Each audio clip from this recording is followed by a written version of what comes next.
We all knew it was coming, of course. The inevitable next attack has lingered in the back of every New Yorker's head since 2001, since 1993, even since 1948, when E.B. White in Here Is New York wrote movingly about the city's newfound vulnerability. Maybe even since the wall went up in New Amsterdam. We named a street after it. There was, last night and this morning, sorrow and frustration that, once again, the nature of open city life was turned against us. But unnervingly soon, a lot of reactions seem to shift invisibly from, "Oh God," to, "It could have been worse, I guess." The last terrorist assault on New York left nearly 3,000 dead and a smoking, monstrous pile. That took a year to remove and a decade to replace. This scene could be back to normal in a day or two, though the candle burning and piled-up floral tributes will surely linger for a while. We not only put our heads down and moved on, we literally paraded last night.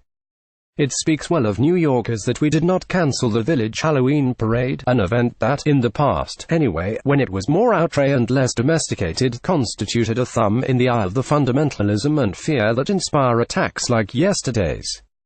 The New York City Marathon, this weekend, will go on as well. And if you weren't at the parade or one of the first responders, or, it should go without saying, among the injured and dead and the families, last night, you could go about your usual business. I met up with a few other families in the evening to take our kids trick-or-treating, then went to see a friend who was in from California, and the afternoon's attack was acknowledged with a few head shakes and grumbles along the lines of, "Yeah, bad day." The other shoe dropped, and a lot of people were able to ignore it. There was, after the 9/11 attacks, a sense that the world had been readjusted on its axis, and not for the better. Even the 1993 attack left the city wounded and edgy for a good long time. This act of terrorism, on vaguely the same scale as the first Trade Center attack, although 1993 caused far more injuries owing to smoke, there were 6 deaths then, seems, barely a day later, almost to have slipped past a lot of people.